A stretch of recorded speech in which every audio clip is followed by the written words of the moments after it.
Today we're reading Pippo's perfectly peculiar days.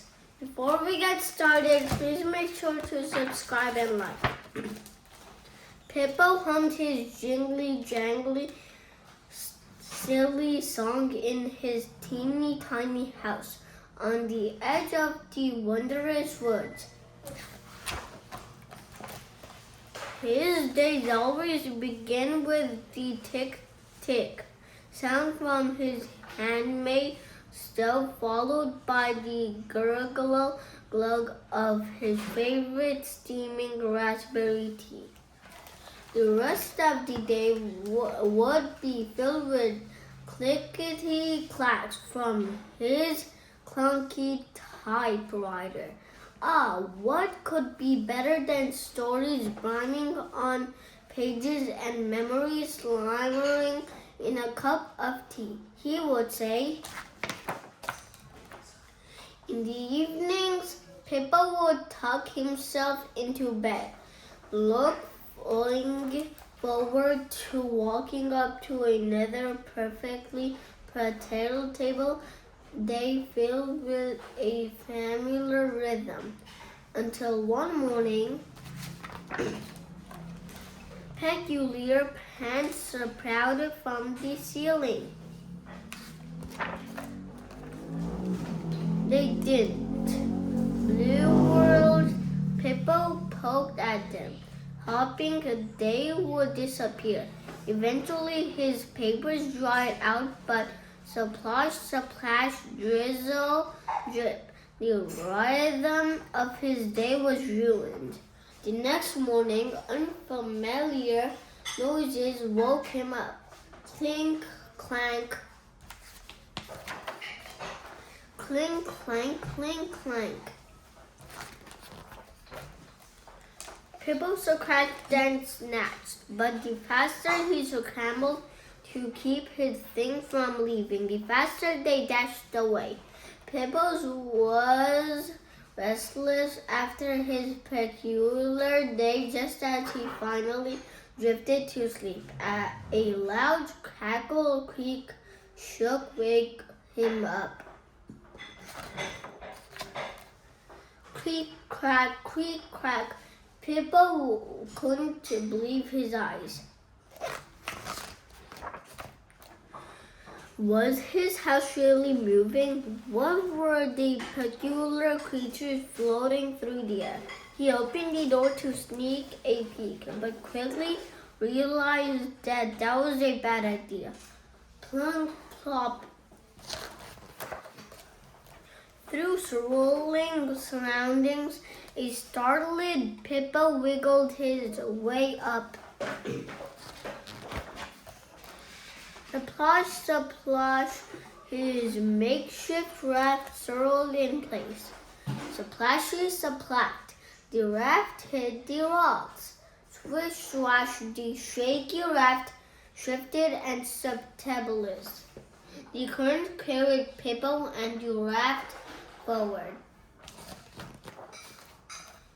At last, he reached a place where he could set his feet. Relieved but exhausted, Pippo couldn't help thinking about everything he had lost. Pippo's tummy grumbled. His thoughts were tangled, but Pippo gathered himself to his wobbly feet and foraged.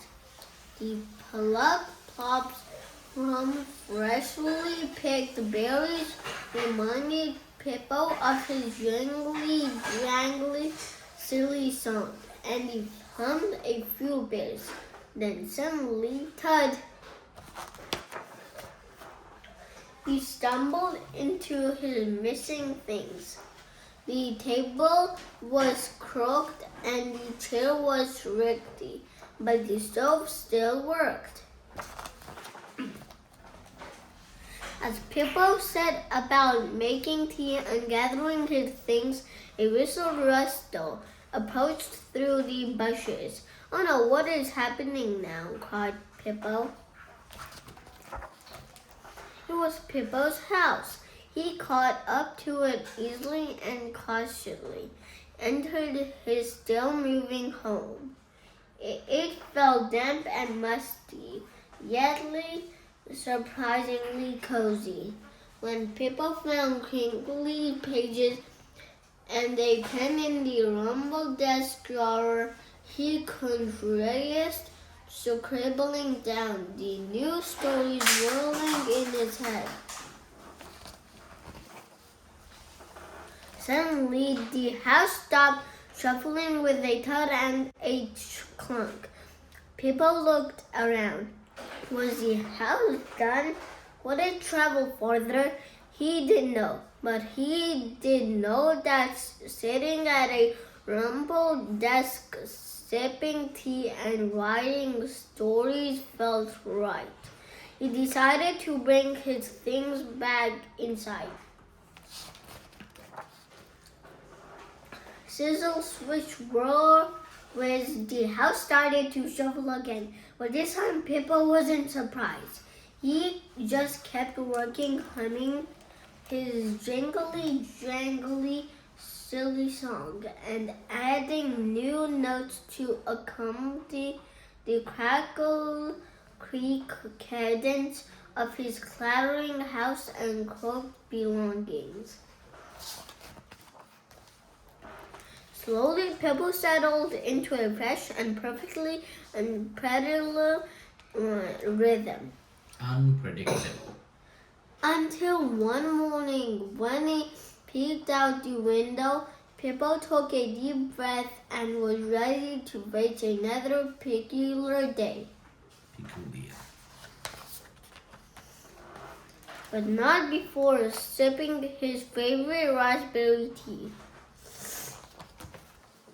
The end. Thank you.